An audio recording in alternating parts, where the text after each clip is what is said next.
આજે સુરત ખાતે રામનવમી નિમિત્તે ઠેર ઠેર કાર્યક્રમોની હારમાળા જોવા મળી। એવામાં કપોદ્રા વિસ્તારમાં આવેલ સાગર કોમ્યુનિટી હોલ ખાતે શ્રીરામ વ્યાયામ સંસ્થાના આયોજક જયસુખભાઈ દ્વારા રામનવમી નિમિત્તે એક શોભાયાત્રાનું આયોજન કરવામાં આવ્યું હતું। આ શોભાયાત્રામાં શ્રીરામ વ્યાયામ સંસ્થામાં વ્યાયામ કરવા આવનાર લોકો તેમજ મહિલાઓ આ શોભાયાત્રામાં જોડાયા હતા।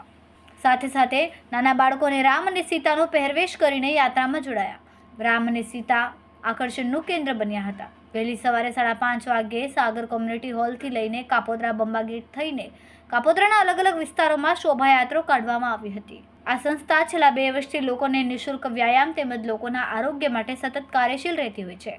આ શોભાયાત્રાનો મુખ્ય હેતુ લોકો પોતાના આરોગ્યની કાળજી લે તેમજ વ્યાયામ શરીર માટે આવશ્યક વસ્તુ છે, તેથી લોકો તેની સાથે જોડાય તેવી અપીલ જયસુખભાઈ દ્વારા કરવામાં આવી હતી। જય શ્રી રામ। અમે શ્રીરામ વ્યાયામ સંસ્થા ચલાવી છે અને એમાં આજે સોનામાં સુગંધ ભળે એમ શ્રી રામ ભગવાનનો જન્મદિવસ છે। તો આજે અમે રામ ભગવાનના ઉત્સવ માટે રામનવમીનું અમે આયોજન રાખ્યું છે અને લોકોને જાગૃત કરવા કે ભગવાન શ્રી રામનો આજ જન્મદિવસ છે। તો આપણે અયોધ્યાનું છે તો કાંઈ નહીં, આપણી સંસ્થામાં હંધા મળી અને અમારી સંસ્થામાં બહેનો પણ આવે છે, ભાઈઓ આવે છે, બહેનો આવે છે અને અમે ખૂબ ધામધૂમથી શ્રી રામ જન્મદિવસ ઉજવવાના છે। જય શ્રી રામ। મારું નામ જયસુખભાઈ સુહાગિયા। હું શ્રીરામ વ્યાયામ સંસ્થા ચલાવું છું। લોકોના આરોગ્ય માટે, લોકોનું આરોગ્ય એકદમ સારું રહે એ માટે હું 2 વર્ષના આ સંસ્થામાં જોડાયેલો છું અને લોકોમાં કેમ જાગૃતિ આવે એ જ માટે આ એક શોભાયાત્રાનું આયોજન કરેલું છે રામનવમી નિમિત્તે।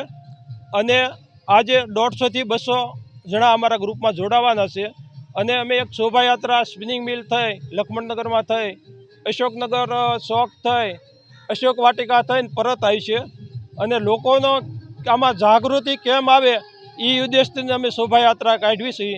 આજે રામચંદ્રજી ભગવાનને 21 લાખ વર્ષ થઈ ગયા છે, તો પણ લોકોનો એના જીવન વિશે, એનું જીવન જો કેવું છે, એના મર્યાદા પ્રમાણે હાલે તો કોઈ દુઃખી જ નથી થવાનું। અને આજે સ્વામિનારાયણ ભગવાનને પણ 244 વર્ષ થયા છે, તો આજે સ્વામિનારાયણ ભગવાનની પણ જન્મ જયંતિ છે। તો એના શિક્ષાપત્રી વિશે પણ જુઓ, એની શિક્ષાપત્રી વાંચો તો લોકોને એકદમ બીજું કોઈ વસ્તુ દુઃખી થવાની આવતી જ નથી। એ માટે અમે આજે શોભાયાત્રા કાઢવી છે અને લોકોમાં કેમ જાગૃતિ આવે અને લોકો કેમ સુખી રહે, આરોગ્ય એનું કેમ સારું રહે, એનો અમારો મુખ્ય ઉદ્દેશ એ છે। જય શ્રી રામ।